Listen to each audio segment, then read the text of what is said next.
Consumer Affairs, they were as handy as a boil on a stick, you know whatter. The best they had to say to me was, just tell them that you rang us and they are in breach of 58, 61, 63. They usually get a leg on when you tell them that Consumer Affairs are involved. Okay, see ya, bye. And that was it. That was the big, impressive phone call and all support that Consumer Affairs gave me. So now I'm writing something to the Ombudsman. I worked out a couple of days back, I've actually given my electricity company over $5,500 extra in the last 2 years in the bill. And it's meant to be solar panels. Now, I was told by this company that there would be minimal issue because I said to them, I'm pretty upfront and honest with most people, and I don't specifically bring it into every conversation, but sometimes these things can go awry. And I did not want that to happen. I just said to them that I had certain mental health issues and I cannot cope with stress. And it just sends me balmy. I didn't go into any more detail. I didn't need to. I felt I didn't need to. And they said, no, Miss Jukes, there'll be no problem whatsoever. We will deal with everything for you. You just sign on the dotted line and we'll have it all done and dusted for you. Yep, done and dusted all right. If I could pick the bloody things off my roof and chuck them over on the bloody nature strip that some poor bugger to pick up and take, I bloody well would. But obviously I'm not an electrician and I'm not much of a handyman because my best attempt was getting the fork stuck in a wall. And that's not a joke because I actually put it up on my Facebook one time. Yeah. But anyway, how to get myself out of a flurry? It's really hard. Sometimes if I'm stepping near that, what I call that vortex, that tunnel, that corridor with no corners and no arms and legs and nothing to grab hold of. And I feel like I'm just sort of hovering at the front of that at the moment. I'm meant to be at my appointment 20 minutes ago. I've still got 20 more minutes to drive as I live just out of Wodonga, which I love living out of town. It's a pretty drive and I love looking at the water. Don't worry, I do watch the road. It's just very relaxing. And when the kids were younger, we would go in town and they'd be all yahoo-y by the time we're ready to come home. And from just sitting for 20-25 minutes and viewing the scenery and the water, etc., they would be nice and calm as well. So it definitely has its pros and cons. But coming back to my mental health,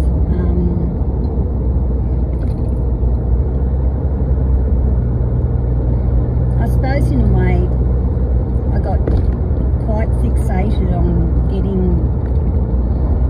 getting all this information, get all my ducks in a row, as the saying would have it. And if I was to send over all of the material that I have actually emailed for the last near 2 years, I'd have probably 400 emails to send over to them. So instead of that, I've just had to go point form, and then they can tell me what it is they want, and I will be able to send it to them instead of them perusing 400 odd emails. I know it doesn't take much to send an email, but when you're looking at 400, there's a lot of emails, and I'm not exaggerating either.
it's like I just plummet, absolutely plummet.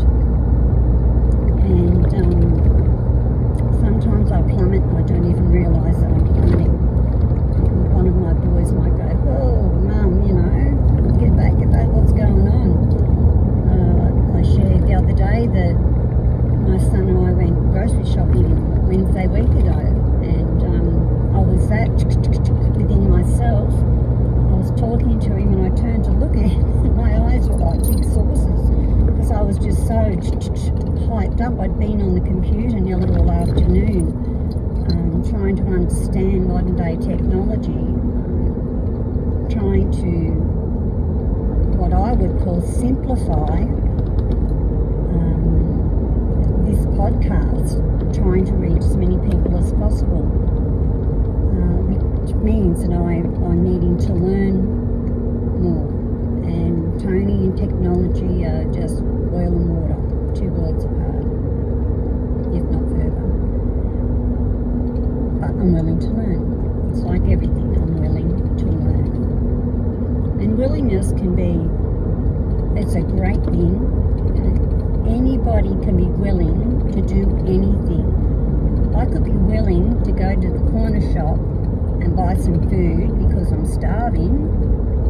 4 years later, I could still be sitting on the same bloody seat, willing to go to the shop and buy some food, and I'd be a bag of fucking bones because I haven't got off my ass. So willing's great, but you've got to put the action in. Willingness and action, they support each other. They're no good apart. They support each other, I believe. Some people may not agree, and that's okay, but that's just my belief, my philosophy on that one. The old saying of actions speak louder than words, and that is just so true, so true. A very dear friend of mine, to me this is good orderly direction, God, spiritual connection, call it what one may.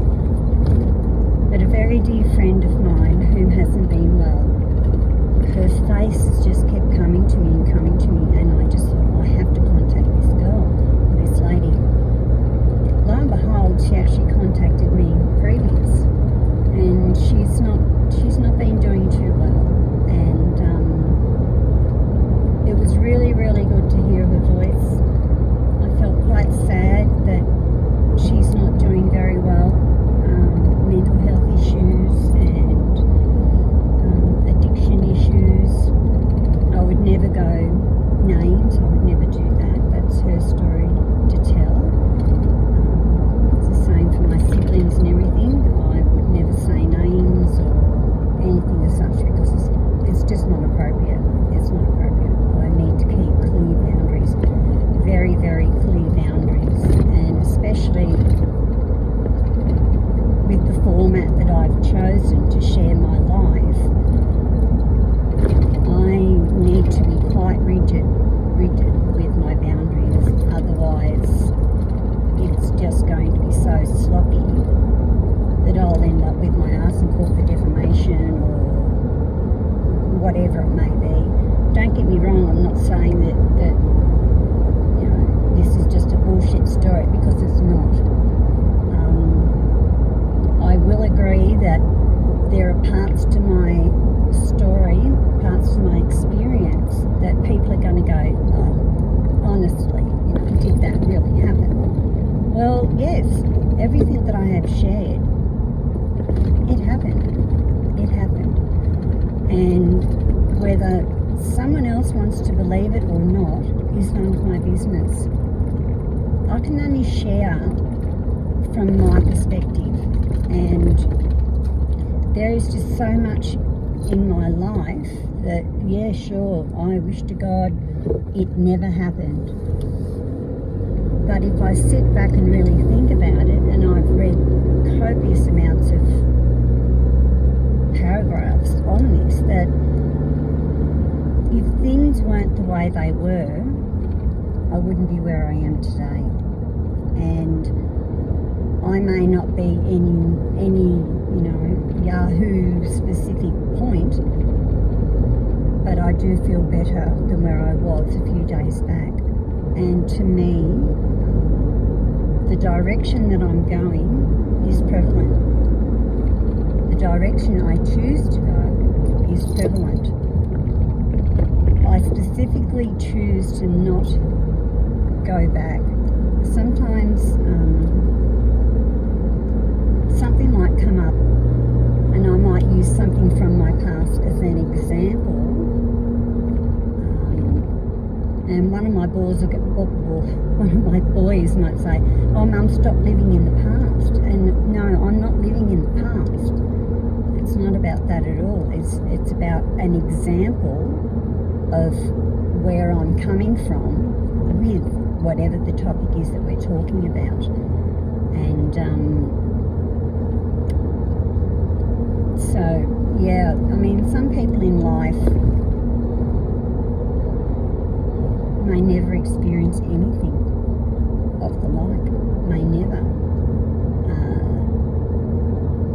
And I just think, wow, what kind of a life would that be?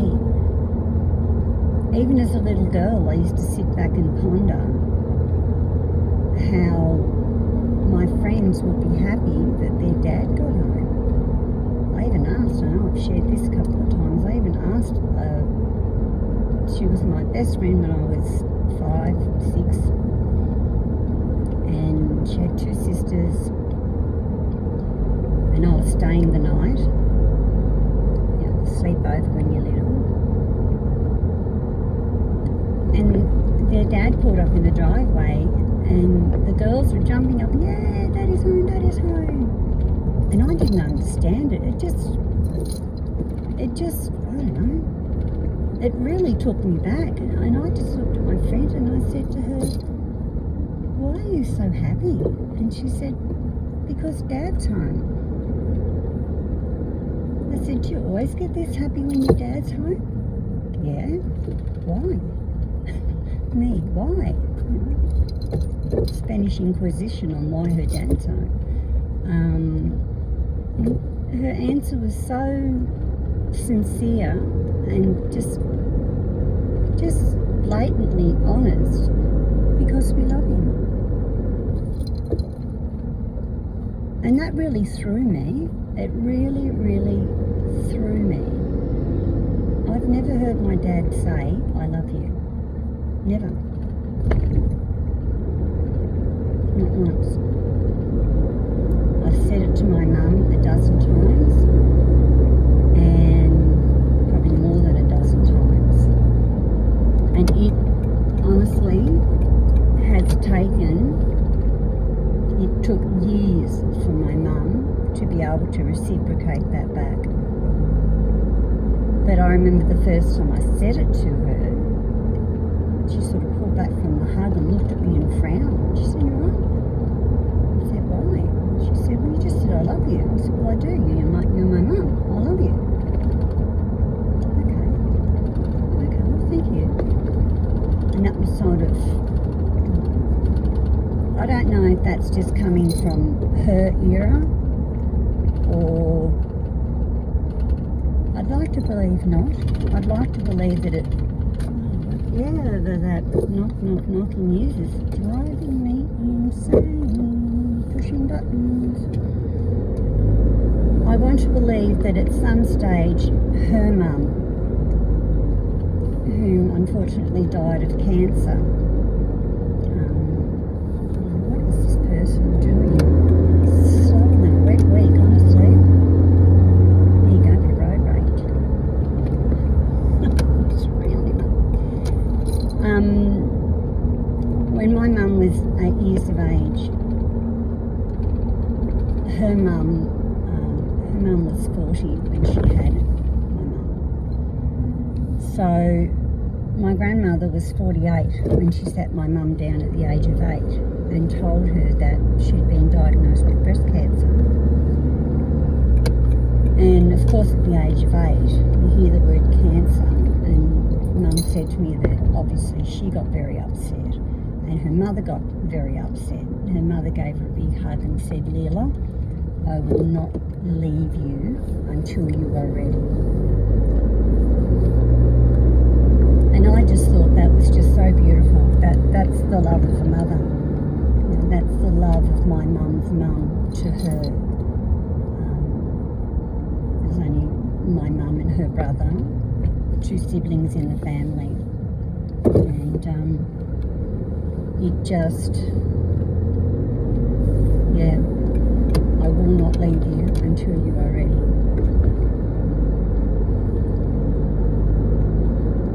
And she didn't. She didn't. My mum was 28 when Nan died. I was 2 months old, apparently. Yes, she died of breast cancer. And in the modern day,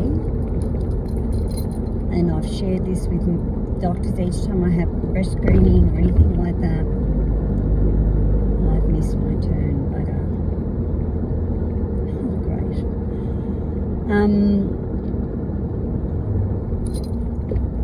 With the doctors don't believe me. When I say to them that my grandmother had breast cancer for 20 years, they will say blatantly to my face, crap, nobody lives for 20 years with cancer, breast cancer.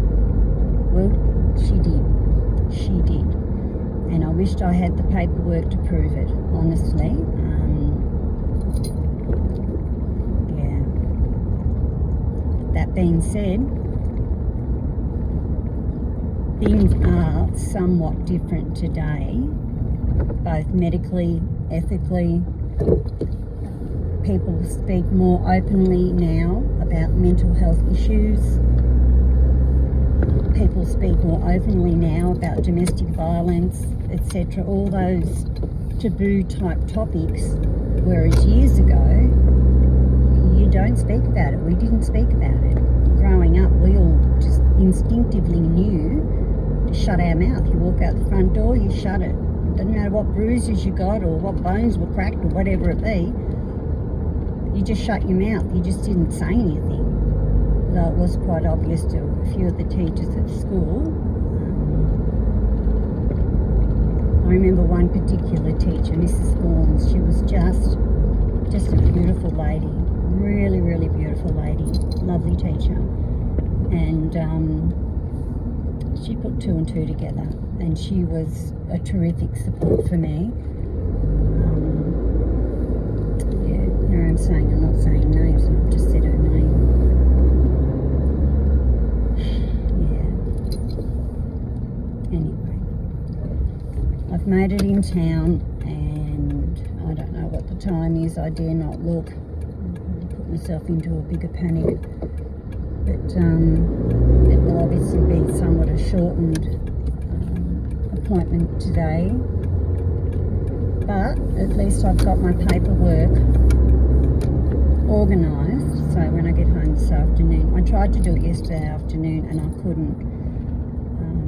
I had just, you know, just been so busy racing around and trying to get myself organised that I couldn't focus. By mid-afternoon, I couldn't focus. I find somewhere during the day I have to stop. I have to turn this off. And that can be really, really hard at times. The best way for me to do that is just grab a cold drink of Diet Coke or something and sit quietly. Yeah. Again, gratitude. I always like to end on being grateful. And I did say 12 months ago when I first started this that I was going to try and end with something funny. And I don't know why I didn't continue that. It's not that I specifically forgot. It's not that I've specifically run out of funny things to share. I just stopped sharing. I don't know. Sometimes I'm open like an open book, and other times I just feel so closed down. It's like the old diary, you shut it real tight and with a bloody lock and key, and that's where it stays. I don't know, good, bad or otherwise, I don't know. Anyway, have a great day.